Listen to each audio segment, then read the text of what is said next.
चुनाव की घोषणा हो चुकी है और जो भी यहाँ पे अधिवक्तागण थे सभी ने अपना अपना मत जिसको चाहा था उसको दिया और आप तीनों यहाँ पर विजयी बन के यहाँ पर बैठे हुए हैं। किस पद पर आपको जीत मिली है? हमको अध्यक्ष पद पे जीत मिली है। क्या निवेदन करना चाहेंगे? किस तरह का आपका मैनिफेस्टो है और किस तरीके से सेवा करेंगे? हमारे अधिवक्ताओं ने हमें पूरा स्नेह दिया है और हमने अपने दक्षता भाषण में भी और इसके अलावा भी अपने साथियों से एक वादा एडीजे कोर्ट के प्रयास के लिए कहा है।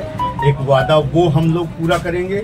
दूसरी हमारा जो है अधिवक्ताओं का चैम्बर अभी नहीं बन पाया है। चैम्बर के लिए भी हमारी कार्रवाई, चूंकि हम इसके पहले अध्यक्ष रह चुके हैं, पूर्व अध्यक्ष हैं, हमारी कार्रवाई चल रही है।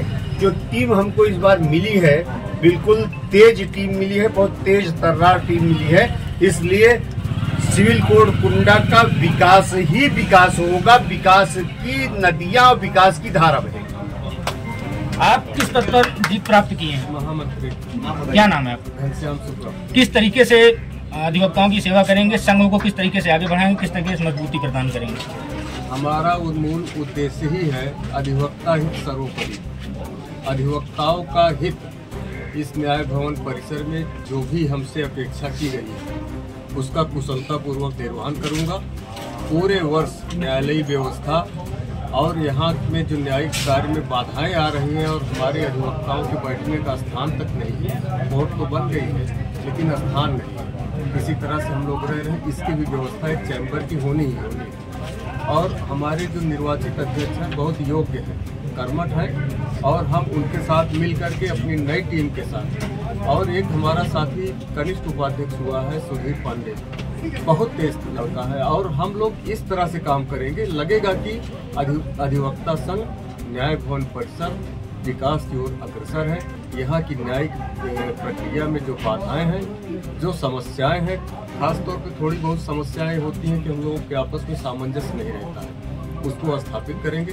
सौहार्द का वातावरण रहेगा, न्यायिक प्रक्रिया सुचारू रूप से चलेगी। यही हमारा उद्देश्य है और अधिवक्ताओं का हित जिसमें रहता है, जिसमें इनका हित सन्निहित है, या बार काउंसिल का जो आह्वान होता है अधिवक्ताओं के हित के लिए, उसमें हम लोग एक साथ एकजुटता से इसका हम पालन करते हुए आगे की विकास की गति को बढ़ाएंगे।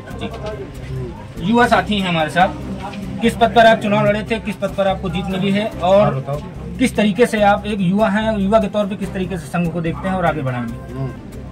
ये सिविल बार एसोसिएशन कुंडा हमारी 93 की सोसाइटी रही है। 93 में हमारा संघ इस्टेब्लिश हुआ है और जिस सन में हम यहाँ आए थे उस सन में तो हमको कई चीजें ऐसी दिख रही थी जो हम लोगों के सुचारू रूप से चलने के लिए लाभप्रद थी। लेकिन वर्तमान दशा अगर कहें तो हमारे संघ की मनोदशा और जो पदाधिकारी भी रहे, जो पूर्व पदाधिकारी जो भी कार्यकारिणी रही, अब उन्होंने कार्य कैसे किया उन पर कमेंट करने से बेहतर हम ये बताएं कि अगर उसको हम आगे बढ़ा सकें तो बेहतर है। लेकिन वर्तमान पोजीशन ये मानिए कि हमारे संघ को कहीं न कहीं जैसे प्राणवायु होती है तो ऑक्सीजन की आवश्यकता है। हमारे पास वर्तमान में फंड गायब हो चुका है, जो मूलभूत आवश्यकताएं हैं वो पूर्ति नहीं है। और अगर इस कैंपस की बात करें तो 8 हेक्टेयर की इस दीवानी में हमारे अधिवक्ता साथी के बैठने की जगह कहीं उपलब्ध नहीं की गई अधिकृत रूप में। तो उसका इशू ये रहा कि हम ऐसे टीन शेड बना के उस पर किसी तरह रह रहे हैं, अपना व्यवसाय कर रहे हैं। अब हम सब विधि व्यवसायी जो दूसरों के अधिकारों के संरक्षण के लिए, जो दूसरे बलात्कारी के संरक्षण के लिए उनकी बातों के लिए रखते हैं, बेहतर तरीके से उनके अधिकारों के, उनकी बातों का संरक्षण करते हैं। अब इशू इस बात का है, जब हम ही समस्या से होगी रहेंगे तो हम कहाँ जाएंगे न्याय मांगने के लिए। इसीलिए कहीं न कहीं इस संघ में दायित्व एक लेने के लिए और अपना दायित्व निभाने के लिए युवा जो साथी रहे, हमारे गुरुजन जो रहे, उन सब की समस्याओं का अनुभव करते हुए इस पद के लिए हम दावेदार हुए। वर्तमान में हमारे युवा साथी, हमारे गुरुजन और हमारे संघ के पदाधिकारियों सदस्यों द्वारा हमें कनिष्ठ उपाध्यक्ष पदाधिकारी के लिए दायित्व सौंपा गया है। और हम इस बात का निश्चित आप लोगों को अंदेशा करना चाहते हैं कि अगर हमारे गुरुजनों का, हमारी कार्यकारिणी का, हमारे अध्यक्ष जी, हमारे मंत्री जी का अच्छा सहयोग रहा तो हम लोग कहीं न कहीं इस कैंपस में 1 साल के अंदर हम एडीजे कोर्ट भी स्टेब्लिश कर लेंगे और अच्छे से अच्छा हमारा चैम्बर भी स्टेब्लिश हो जाएगा।